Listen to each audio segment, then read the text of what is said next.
Assalamualaikum semuanya. Kenalin, saya Narisa Syamsuri, Prodi Hukum Keluarga Islam Fakultas Syariah YIN Langsa.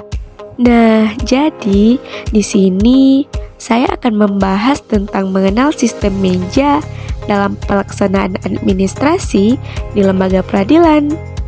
Teman-teman udah pada tahu belum? Administrasi ini merupakan bagian terpenting apabila seseorang akan melakukan suatu kegiatan ataupun pengajuan dengan tujuan tertentu. Dan administrasi peradilan ini juga merupakan tugas dan tanggung jawab pemerintahan dengan presiden sebagai top administrator. Dan dapat dijalankan oleh aparatur yang serba kompleks dan bersifat infrastruktural pemerintahan. Artinya, setiap penjabat pemerintahan manapun terlibat di dalamnya. Pada dasarnya, administrasi ini menjadi bagian utama untuk masyarakat dalam mengajukan suatu gugatan sengketa ataupun lain sebagainya.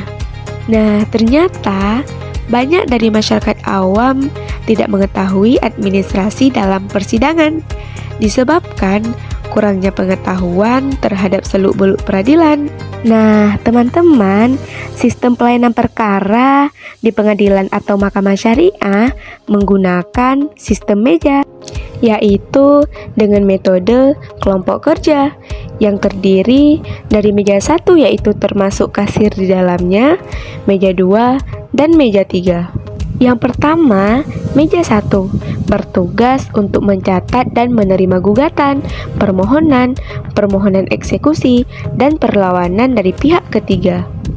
Dan seseorang yang akan mendaftarkan harus melengkapi beberapa dokumen yang harus diserahkan penggugat kepada petugas meja 1. Di antaranya adalah surat gugatan ataupun surat permohonan gugatan yang ditunjukkan kepada Ketua Pengadilan Agama ataupun Mahkamah Syariah yang berwenang di suatu daerah tersebut. Meja 1 ini juga bertugas untuk menyalin salinan putusan untuk permohonan eksekusi dan juga untuk memeriksa berkas yang diberikan oleh penggugat. Apabila berkas tersebut belum sepenuhnya lengkap, maka permohonan gugatan tidak dapat disahkan. Meja 1 juga berwenang untuk menentukan berapa besaran biaya dalam pengajuan suatu perkara tersebut. Dan yang terakhir, meja 1 bertugas sebagai kas yang dimana penggugat akan membayar biaya panjar penggugatan. Selanjutnya, meja 2 bertugas sebagai mencatat perkara tersebut ke dalam buku registrator induk gugatan atau permohonan sesuai dengan nomor perkara yang tercantum pada SKUM atau biasa disebut dengan surat kuasa untuk membayar. Petugas meja 2 ini menyerahkan satu rangkap surat gugatan atau permohonan yang sudah terdaftar.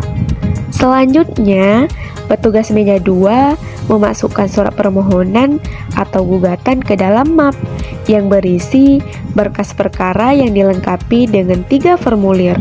Yang pertama yaitu PMH atau biasa disebut dengan perbuatan melawan hukum, penunjukan jurusita pengganti, penunjukan panitera pengganti, dan instrumen ke Mahkamah Syariah atau Pengadilan Agama. Kemudian, petugas meja 2 ini menyerahkan berkas-berkas tersebut kepada panitera melalui wakil panitera. Tujuannya untuk disampaikan kepada Ketua Mahkamah Syariah atau Ketua Pengadilan Agama. Dalam waktu paling lambat 2 hari kerja, berkas perkara harus sudah diterima oleh Ketua Pengadilan Agama atau Mahkamah Syariah. Dan yang terakhir, meja 3 bertugas untuk menyerahkan salinan putusan pengadilan apabila ada permintaan dari para pihak.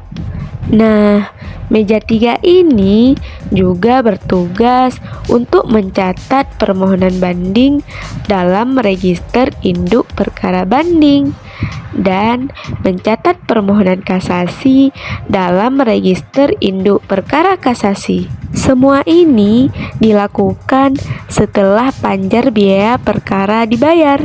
Meja 3 ini juga memiliki tugas menerima dan membuatkan tanda terima memori banding, kontra memori banding, menerima dan membuatkan tanda terima memori kasasi, kontra memori kasasi, menerima alasan, jawaban, atau tanggapan, dan memberi tanda terimanya.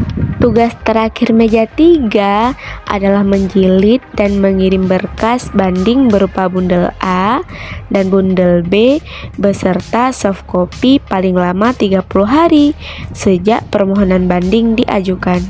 Selanjutnya, menjilid dan mengirim berkas kasasi berupa bundel A dan bundel B beserta soft copy-nya paling lama 60 hari sejak permohonan kasasi diajukan. Nah, teman-teman, walaupun kelihatannya administrasi di pengadilan itu ditangani oleh meja-meja itu, namun realitanya di pengadilan tidak ada pemisahan atau penulisan plang meja 1, 2, dan 3. Nah, semoga dengan adanya sistem meja dalam pelaksanaan administrasi di lembaga ini, jalannya proses peradilan akan menjadi lebih simpel dan terjangkau, sehingga dapat diikuti oleh masyarakat tanpa terkecuali, yang sebagian besar diantaranya sangat awam terhadap hukum dan proses hukum. Mungkin hanya itu yang dapat saya sampaikan. Terima kasih sudah menonton. Wabillahi taufiq wal hidayah. Wassalamualaikum warahmatullahi wabarakatuh.